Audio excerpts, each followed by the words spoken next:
So, let's talk about something really wild. A theory that says the incredible achievements of ancient Mesoamerica weren't just the work of humans, but maybe had a little help from, well, somewhere else. This is a story that's going to make you question everything you thought you knew about our history. And right at the center of it all is this massive puzzle, the Maya. I mean, think about it. Here's a culture that starts in the Stone Age, but they go on to build these mind-blowing monuments, perfectly aligned with the stars. And then, poof, they just vanish. So the big question is, how did they do it, and where did they go? Let me take you somewhere. We're going to Copan, what some people call the Paris of Mesoamerica. Picture this bustling city, right in the middle of the jungle. It's a powerhouse of art and science. 20,000 people call it home. And then, one day, they're gone. Just abandoned in the 9th century. Silence. Okay, so what happened? Historians have their ideas, of course, but there's another way to look at this, a much more radical way. It takes all the same evidence, but asks a completely different set of questions. Now, your mainstream archaeologist will tell you, hey, it was probably environmental collapse, warfare, earthly stuff. Makes sense, right? But ancient astronaut theorists look at all that and say, hold on a second, what if the Maya had help from the stars? What if to really get what they did and why they left, you have to look up? So where's the proof? Well, the theory says you've got to look at what they left behind. The evidence is literally carved in stone. The argument is that the Maya left us messages, and we're only just now starting to figure out what they really mean. And this is where it gets really specific. Take a look at the statues in Copan.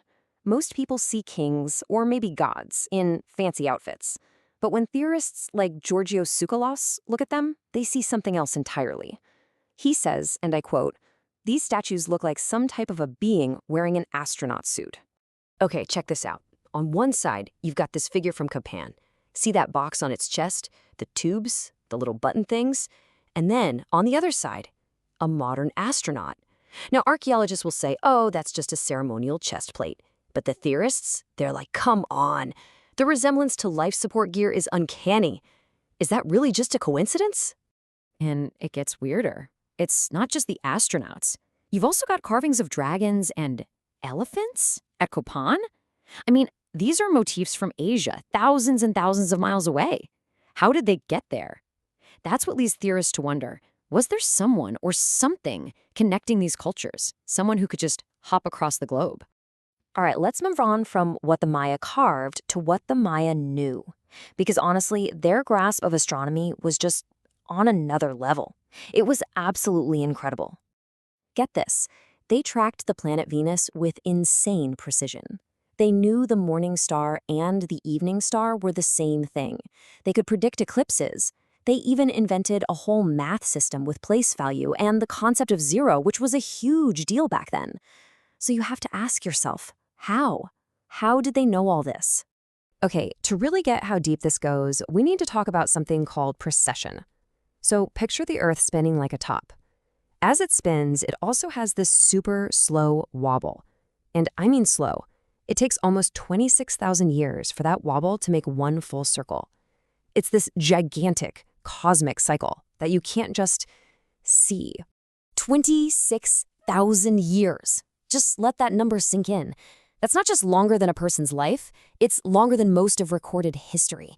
To even know about this cycle, you'd have to be watching the stars and keeping records for thousands and thousands of years straight.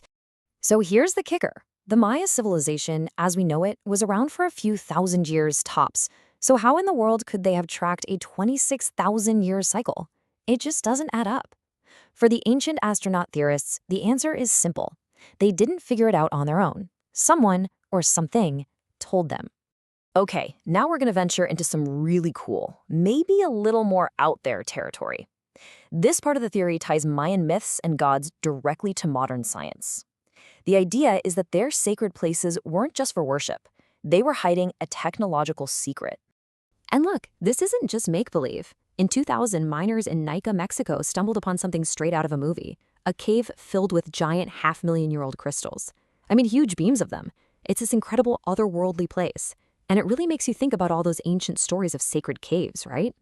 So here's the connection they make. Step 1. We know ancient people thought crystals were sacred, maybe tools to talk to the gods. Step 2. Modern science. We use quartz crystals in literally everything, your phone, your computer, because they can store data and vibrate at a super precise frequency. So the theory goes, what if ancient sites, like pyramids and these caves, were actually giant information hubs built to harness that natural crystal energy? You know, it's funny. This whole idea sounds a lot like a modern myth we all know. Superman. He's an alien, right? And he uses a crystal from his homeworld to build his fortress of solitude and tap into all this knowledge. Theorists would say that's not just a comic book idea, but maybe a memory of something real. The idea that crystals can be a key to unlocking incredible information.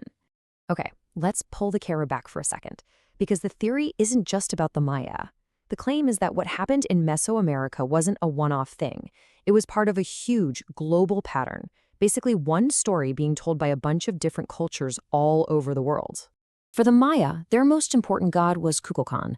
The name means feathered serpent, and the stories say he didn't just demand worship, he was a teacher. He came down from the sky and taught them math, astronomy, all that advanced knowledge we were just talking about. But here's the really mind-blowing part. The Maya weren't the only ones with this story.